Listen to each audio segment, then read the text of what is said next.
باپ اور بیٹے اور روح القدس کے نام میں آمین۔ ہمارے لیے آج کی تلاوت رسولوں کے اعمال اس کا 4 باب اور اس کی پہلی آیت سے لے کر 12ویں آیت تک۔ جب وہ لوگوں سے کلام کر رہے تھے تو کاہن اور ہیکل کا سردار اور صدوقی ان پر چڑھ آئے، کیونکہ نہایت رنجیدہ ہوئے کہ وہ لوگوں کو سکھاتے اور یسوع کی نظیر دے کر مردوں میں سے زندہ ہونے کی منادی کرتے تھے، اور ان پر ہاتھ ڈالے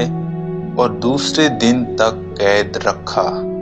کیونکہ شام ہو گئی تھی۔ مگر بہتیرے ان میں سے جنہوں نے کلام سنا تھا ایمان لائے، اور مردوں کا شمار تقریباً 5000 ہو گیا۔ اور دوسرے دن یوں ہوا کہ ان کے سردار اور بزرگ اور فقیہ یروشلم میں جمع ہوئے، اور ان کے ساتھ کاہن اعظم حنان تھا اور قیافہ اور یوحنا اور اسکندر اور جتنے کاہن اعظم کے گھرانے کے تھے، اور انہیں بیچ میں کھڑا کر کے پوچھنے لگے کہ تم نے کس قدرت یا کس نام سے یہ کیا ہے؟ تب پطرس نے روح القدس سے معمور ہو کر ان سے کہا، اے امت کے سرداروں اور بزرگوں، اگر آج ہم سے اس نیک کام کی بابت جو اس ناتواں آدمی پر کیا گیا ہے باز پرس کی جاتی ہے کہ اس نے کس وسیلے سے شفا پائی،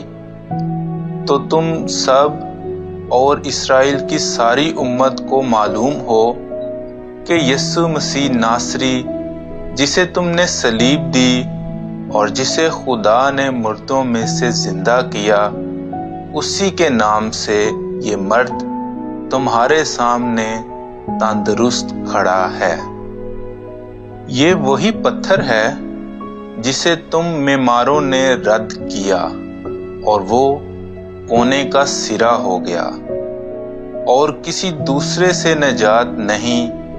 کیونکہ آسمان کے نیچے آدمیوں کو کوئی اور نام نہیں بخشا گیا جس کے وسیلے سے ہم نجات پا سکیں۔